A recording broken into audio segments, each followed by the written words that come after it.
شروع اللہ کا نام لے کر جو بڑا مہربان نہایت رحم والا ہے۔ سب تعریف اللہ ہی کو ہے جس نے اپنے محبوب بندے محمد صلی اللہ علیہ وآلہ وسلم پر یہ کتاب نازل کی اور اس میں کسی طرح کی کجی اور پیچیدگی نہ رکھی، بلکہ سیدھی اور سلیس اتاری تاکہ لوگوں کو عذاب سخت سے جو اس کی طرف سے آنے والا ہے ڈرائے، اور مومنوں کو جو نیک عمل کرتے ہیں خوشخبری سنائے کہ ان کے لیے ان کے کاموں کا نیک بدلہ یعنی بہشت ہے جس میں وہ ہمیشہ رہیں گے، اور ان لوگوں کو بھی ڈرائے جو کہتے ہیں کہ اللہ نے کسی کو بیٹا بنا لیا ہے۔ ان کو اس بات کا کچھ بھی علم نہیں اور نہ ان کے باپ دادا ہی کو تھا۔ یہ بڑی سخت بات ہے جو ان کے منہ سے نکلتی ہے، اور کچھ شک نہیں کہ یہ جو کچھ کہتے ہیں محض جھوٹ ہے۔ اے پیغمبر، اگر یہ اس کلام پر ایمان نہ لائیں تو شاید تم ان کے پیچھے رنج کر کر کے اپنے تئیں ہلاک کر دو گے۔ جو چیز زمین پر ہے ہم نے اس کو زمین کے لیے زینت بنایا ہے تاکہ لوگوں کی آزمائش کریں کہ ان میں کون اچھے عمل کرنے والا ہے، اور جو چیز زمین پر ہے ہم اس کو نابود کر کے بنجر میدان کر دیں گے۔ کیا تم خیال کرتے ہو کہ غار اور لوح والے ہماری نشانیوں میں سے عجیب تھے؟ جب وہ نوجوان غار میں جا رہے تو کہنے لگے کہ اے ہمارے پروردگار، ہم پر اپنے ہاں سے رحمت نازل فرما اور ہمارے کام میں درستی کے سامان مہیا کر۔ تو ہم نے غار میں کئی سال تک ان کے کانوں پر نیند کا پردہ ڈالے رکھا، یعنی ان کو سلائے رکھا، پھر ان کو جگا اٹھایا تاکہ معلوم کریں کہ جتنی مدت وہ غار میں رہے دونوں جماعتوں میں سے اس کی مقدار کس کو خوب یاد ہے۔ ہم ان کے حالات تم سے صحیح صحیح بیان کرتے ہیں۔ وہ کئی نوجوان تھے جو اپنے پروردگار پر ایمان لائے تھے، اور ہم نے ان کو اور زیادہ ہدایت دی تھی، اور ان کے دلوں کو مربوط یعنی مضبوط کر دیا۔ جب وہ اٹھ کھڑے ہوئے تو کہنے لگے کہ ہمارا پروردگار آسمانوں اور زمین کا مالک ہے، ہم اس کے سوا کسی کو معبود سمجھ کر نہ پکاریں گے۔ اگر ایسا کیا تو اس وقت ہم نے بے عقلی کی بات کی۔ ان ہماری قوم کے لوگوں نے اس کے سوا اور معبود بنا رکھے ہیں، بھلا یہ ان کے معبود ہونے پر کوئی کھلی دلیل کیوں نہیں لاتے؟ تو اس سے زیادہ کون ظالم ہے جو اللہ پر جھوٹ باندھے؟ اور جب تم نے ان مشرکوں سے اور جن کی یہ اللہ کے سوا عبادت کرتے ہیں ان سے کنارہ کر لیا ہے تو غار میں چل رہو، تمہارا پروردگار تمہارے لیے اپنی رحمت وسیع کر دے گا اور تمہارے کاموں میں آسانی کے سامان مہیا کرے گا۔ اور جب سورج نکلے تو تم دیکھو کہ دھوپ ان کے غار سے داہنی طرف سمٹ جائے، اور جب غروب ہو تو ان سے بائیں طرف کترا جائے، اور وہ اس غار کے کشادہ حصے میں تھے۔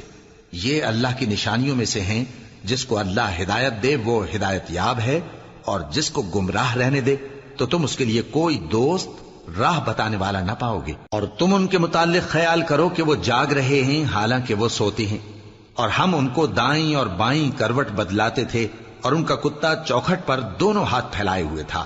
اگر تم ان کو جھانک کر دیکھتے تو پیٹ پھیر کر بھاگ جاتے اور ان سے دہشت میں آ جاتے۔ اور اسی طرح ہم نے ان کو اٹھایا تاکہ آپس میں ایک دوسرے سے دریافت کریں۔ ایک کہنے والے نے کہا کہ تم یہاں کتنی مدت رہے؟ انہوں نے کہا کہ 1 دن یا اس سے بھی کم۔ انہوں نے کہا کہ جتنی مدت تم رہے ہو تمہارا پروردگار ہی اس کو خوب جانتا ہے، تو اپنے میں سے کسی کو یہ روپیہ دے کر شہر بھیجو، وہ دیکھے کہ نفیس کھانا کون سا ہے تو اس میں سے کھانا لے آئے، اور احتیاط سے آئے جائے اور تمہارا حال کسی کو نہ بتائے۔ اگر وہ تم پر دسترس پا لیں گے تو تمہیں سنسار کر دیں گے یا پھر اپنے مذہب میں داخل کر لیں گے، اور اس وقت تم کبھی فلاح نہیں پاؤ گے۔ اور اسی طرح ہم نے لوگوں کو ان کے حال سے خبردار کر دیا تاکہ وہ جانیں کہ اللہ کا وعدہ سچا ہے، اور یہ کہ قیامت جس کا وعدہ کیا جاتا ہے اس میں کچھ شک نہیں۔ اس وقت لوگ ان کے بارے میں باہم جھگڑنے لگے اور کہنے لگے کہ ان کے غار پر عمارت بنا دو۔ ان کا پروردگار ان کے حال سے خوب واقف ہے۔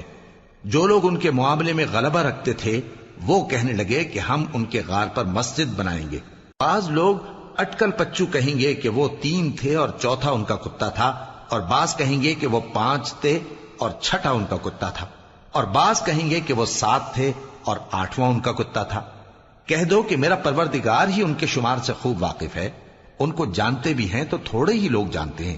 تو تم ان کے معاملے میں بحث نہ کرنا مگر سرسری سی بحث، اور نہ ان کے بارے میں ان میں سے کسی سے کچھ دریافت ہی کرنا، اور کسی کام کی نسبت نہ کہنا کہ میں اسے کل کر دوں گا، مگر انشاءاللہ کہہ کر یعنی اگر اللہ چاہے تو کر دوں گا۔ اور جب اللہ کا نام لینا بھول جاؤ تو یاد آنے پر لے لو، اور کہہ دو کہ امید ہے کہ میرا پروردگار مجھے اس سے بھی زیادہ ہدایت کی باتیں بتائے۔ اور اصحاب کہف اپنے غار میں 9 اوپر 300 سال رہے۔ کہہ دو کہ جتنی مدت وہ رہے اسے اللہ ہی خوب جانتا ہے، اسی کو آسمانوں اور زمین کی پوشیدہ باتیں معلوم ہیں، وہ کیا خوب دیکھنے والا اور کیا خوب سننے والا ہے۔ اس کے سوا ان کا کوئی کارساز نہیں، اور نہ وہ اپنے حکم میں کسی کو شریک کرتا ہے۔ اور اپنے پروردگار کی کتاب کو جو تمہارے پاس بھیجی جاتی ہے پڑھتے رہا کرو، اس کی باتوں کو کوئی بدلنے والا نہیں، اور اس کے سوا تم کہیں پناہ بھی نہیں پاؤ گے۔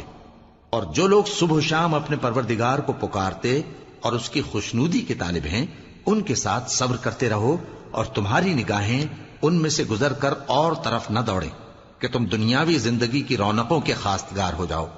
اور جس شخص کے دل کو ہم نے اپنی یاد سے غافل کر دیا ہے اور وہ اپنی خواہش کی پیروی کرتا ہے اور اس کا کام حد سے بڑھ گیا ہے، اس کا کہا نہ ماننا۔ اور کہہ دو کہ لوگوں، یہ قرآن تمہارے پروردگار کی طرف سے برحق ہے، تو جو چاہے ایمان لائے اور جو چاہے کافر رہے۔ ہم نے ظالموں کے لیے دوزخ کی آگ تیار کر رکھی ہے جس کی قناتیں ان کو گھیر رہی ہوں گی، اور اگر فریاد کریں گے تو ایسے کھولتے ہوئے پانی سے ان کی داد رسی کی جائے گی جو پگھلے ہوئے تانبے کی طرح گرم ہوگا اور جو ان کے چہروں کو بھون ڈالے گا۔ ان کے پینے کا پانی بھی برا اور آرام گاہ بھی بری۔ اور جو ایمان لائے اور کام بھی نیک کرتے رہے تو ہم نیک کام کرنے والوں کا اجر ضائع نہیں کرتے۔ ایسے لوگوں کے لیے ہمیشہ رہنے کے باغ ہیں جن میں ان کے محلوں کے نیچے نہریں بہ رہی ہیں، ان کو وہاں سونے کے کنگن پہنائے جائیں گے، اور وہ باریک دیبا اور اطلس کے سبز کپڑے پہنا کریں گے، اور تختوں پر تکیے لگا کر بیٹھا کریں گے۔ کیا خوب بدلہ اور کیا خوب آرام گاہ ہے۔ اور ان سے 2 شخصوں کا حال بیان کرو جن میں سے ایک کو ہم نے انگور کے 2 باغ عنایت کیے تھے اور ان کے گردا گرد کھجوروں کے درخت لگا دیے تھے اور ان کے درمیان کھیتی پیدا کر دی تھی۔ دونوں باغ کثرت سے